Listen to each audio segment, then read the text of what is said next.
Hello दोस्तों, नमस्कार। 10 शिक्षक पॉइंट के यूट्यूब चैनल पर मैं कमल कुमार आप सभी का हार्दिक स्वागत करता हूं। दोस्तों, आज हम लोग सामान्य ज्ञान के अंतर्गत भारतीय इतिहास एवं संस्कृत उनसे संबंधित प्रश्नों को आज हम लोग पढ़ने चल रहे हैं। आइए देखते हैं। पहला प्रश्न है आपके सामने।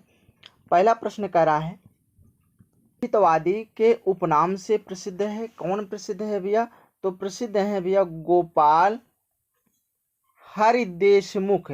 हरिदेशमुख जी, देशमुख, गोपाल हरिदेशमुख जी, इनका उपनाम है। लोहितवादी के नाम से प्रसिद्ध है। इनको लोहितवादी के नाम से जाना जाता है। आपका राइट आंसर हो जाएगा। अगला प्रश्न है भैया आपके सामने। प्रश्न कर रहा है, 1857 के विद्रोह के समय जगदीशपुर में विद्रोहियों का नेतृत्व किसने किया था? उस समय किसने किया था भैया? तो कुंवर सिंह ने किया था। कुंवर सिंह ने किया था। इस प्रश्न का राइट आंसर हो जाएगा। चलिए अगला प्रश्न है भैया आपके सामने। प्रश्न करा है, सल्तनत काल में दर उल सफा क्या होता है? क्या होता है भैया? यह एक प्रकार का चिकित्सालय होता है। क्या होता है? चिकित्सालय। इस प्रश्न का राइट आंसर हो जाएगा चिकित्सालय।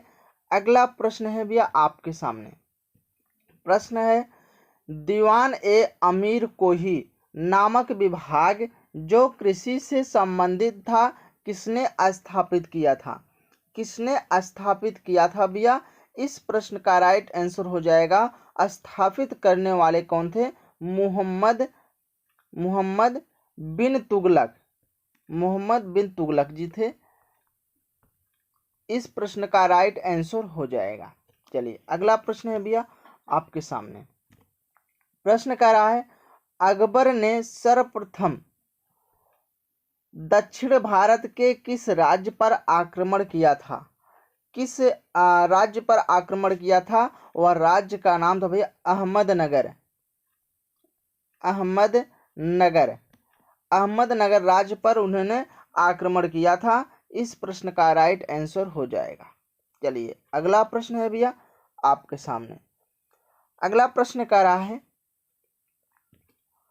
पानीपत के तीसरे युद्ध के समय पेशवा कौन थे? उस समय पेशवा कौन थे भैया? बालाजी बाजीराव जी थे। बालाजी बाजीराव। इस प्रश्न का राइट आंसर हो जाएगा। चलिए अगला प्रश्न है आपके सामने। प्रश्न कर रहा है, विक्रमशिला महावीर की स्थापना किस वंश के शासकों द्वारा करवाई गई थी? किस वंश के शासकों के द्वारा करवाई गई थी? इस प्रश्न का राइट आंसर हो जाएगा भैया पल्लव वंश। पल्लव वंश के शासकों द्वारा विक्रमशिला महाविहार की स्थापना इसी वंश के शासकों द्वारा करवाई गई थी, यानी पल्लव वंश के शासकों द्वारा करवाई गई थी। इस प्रश्न का राइट आंसर हो जाएगा। चलिए अगला प्रश्न है भैया आपके सामने। अगला प्रश्न है, तमिल में तोलकपियम किस विषय से संबंधित पुस्तक है? किस विषय से संबंधित पुस्तक किस विषय से संबंधित पुस्तक है भैया? तो यह कौन सा पुस्तक है भैया? यह एक प्रकार का तमिल व्याकरण है। तमिल व्याकरण। इस प्रश्न का राइट आंसर हो जाएगा। चलिए अगला प्रश्न है भैया आपके सामने। अगला प्रश्न कह रहा है, सूर्य देवी गायत्री को संबोधित गायत्री मंत्र किस ग्रंथ में है? किस ग्रंथ है भैया? वह ग्रंथ का नाम है ऋग्वेद। उस ग्रंथ का नाम है भैया ऋग्वेद है। इस प्रश्न का राइट आंसर हो जाएगा ऋग्वेद संहिता। ठीक है। चलिए अगला प्रश्न है भैया आपके सामने। प्रश्न कह रहा है, औरंगजेब ने किस सिख गुरु को फांसी दी? किस सिख गुरु की फांसी दी थी भैया औरंगजेब ने? तो गुरु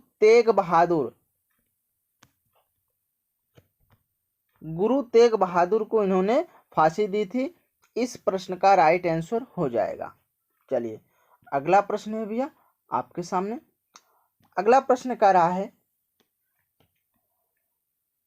पूर्ण स्वराज की शपथ कांग्रेस के किस अधिवेशन में ली गई थी? किस अधिवेशन में ली गई थी भैया? वह अधिवेशन था लाहौर अधिवेशन। लाहौर अधिवेशन। इस प्रश्न का राइट आंसर हो जाएगा लाहौर अधिवेशन कब हुआ था? सन 1929 ईस्वी में हुआ था। इस प्रश्न का राइट आंसर हो जाएगा। चलिए अगला प्रश्न है भैया आपके सामने। अगला प्रश्न कह रहा है किस वायसराय की अंडमान यात्रा के दौरान एक कैदी द्वारा हत्या करा दी गई थी? वह वायसराय कौन था? वायसराय भैया लॉर्ड मेयो जी थे। इस प्रश्न का राइट आंसर हो जाएगा। चलिए अगला प्रश्न है भैया आपके सामने। प्रश्न कह रहा है भारतीय राष्ट्रीय कांग्रेस के सूरत अधिवेशन के अध्यक्ष कौन थे? सूरत अधिवेशन के अध्यक्ष कौन थे भैया? इस प्रश्न का राइट आंसर हो जाएगा रास बिहारी घोष। रास बिहारी घोष जी थे। इस प्रश्न का राइट आंसर हो जाएगा। चलिए अगला प्रश्न है भैया आपके सामने। अगला प्रश्न कह रहा है बाल गंगाधर तिलक को भारतीय अशांति का जनक किसने कहा था?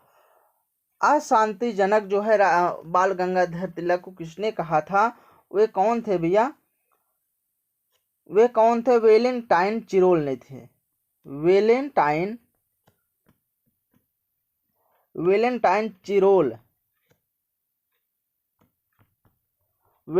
चिरोल ने कहा था बाल गंगाधर तिलक को ये भारतीय अशांति के जनक हैं। इस प्रश्न का राइट आंसर हो जाएगा। चलिए अगला प्रश्न है भैया आपके सामने। प्रश्न कर रहा है 1904 में लंदन में अभिनव भारत की स्थापना किसने की थी? अभिनव भारत की स्थापना करने वाले कौन थे भैया? कौन थे? विनायक दामोदर सावरकर जी थे। इस प्रश्न का राइट आंसर हो जाएगा। चलिए अगला प्रश्न है भैया आपके सामने। अगला प्रश्न कह रहा है असहयोग आंदोलन शुरू करते समय भारत का वायसराय कौन था? भारत का वायसराय उस समय भैया कौन थे? लॉर्ड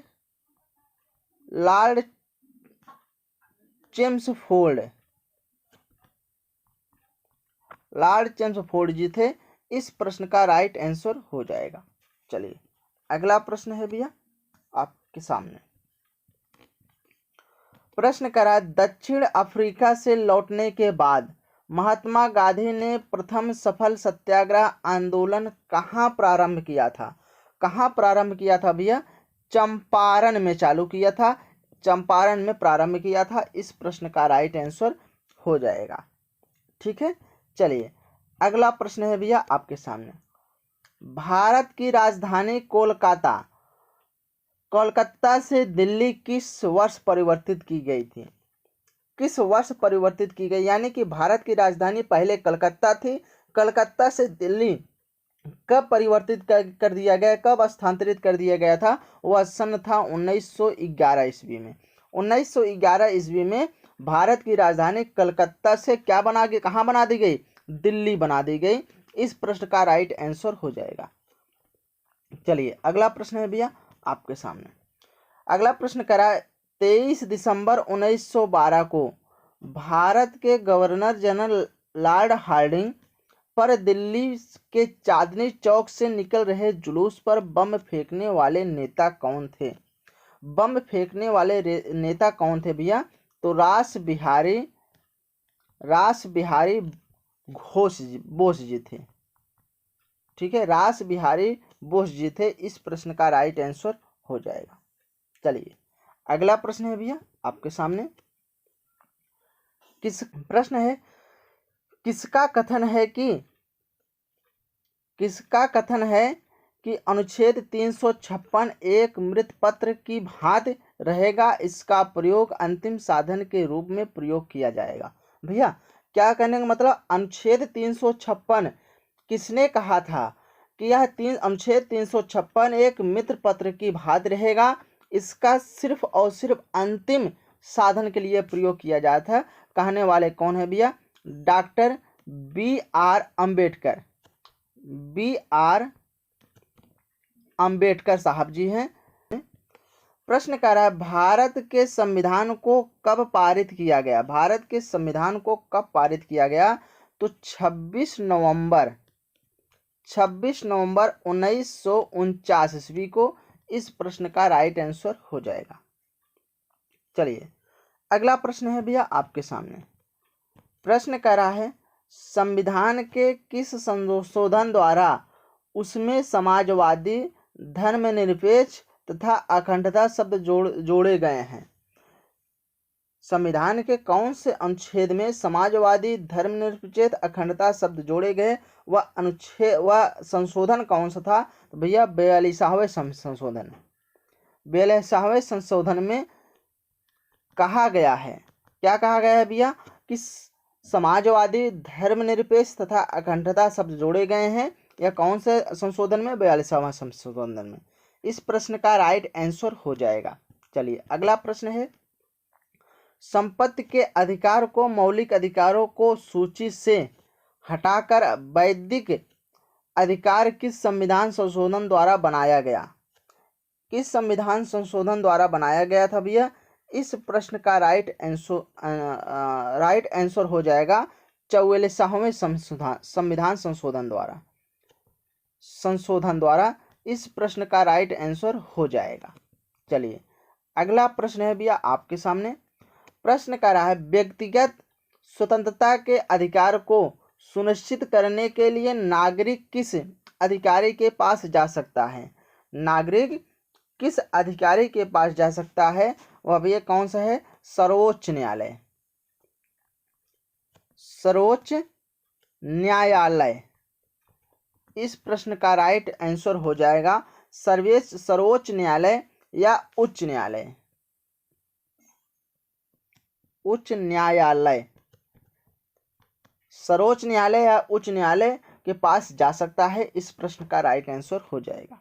चलिए अगला प्रश्न है भैया आपके सामने। सुप्रीम कोर्ट एवं उच्च न्यायालय के न्यायाधीशों को किस प्रक्रिया द्वारा हटाया जा सकता है? तो किस प्रक्रिया द्वारा हटाया जा सकता है भैया?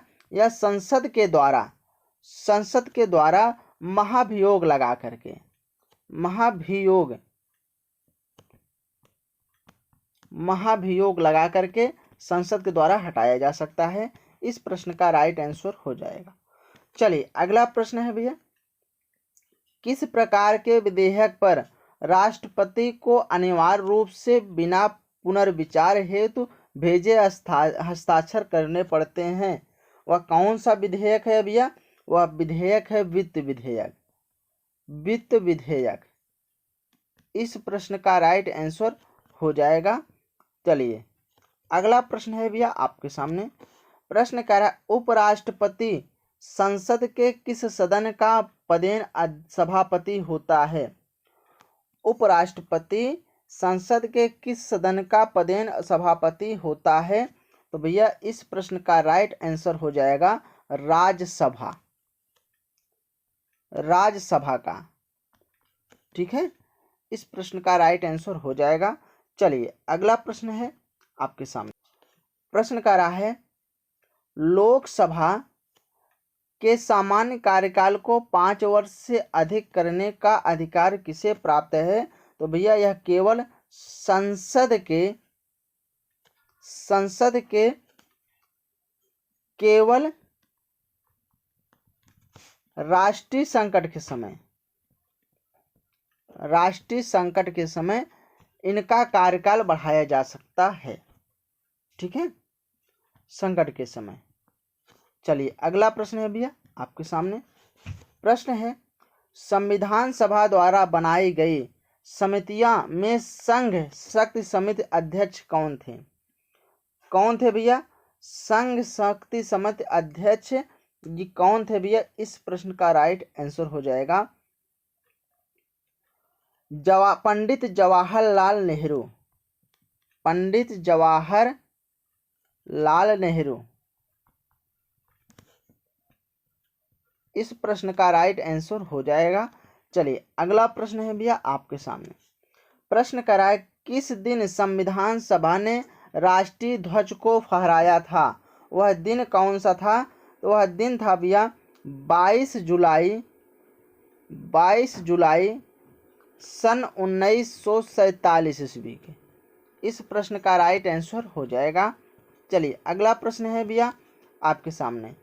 26 नवंबर 1950 को अपनाए गए संविधान में कितने अनुच्छेद एवं अनुसूचियां थी? कितने अनुच्छेद एवं अनुसूचियां थी? तो उस समय भैया 8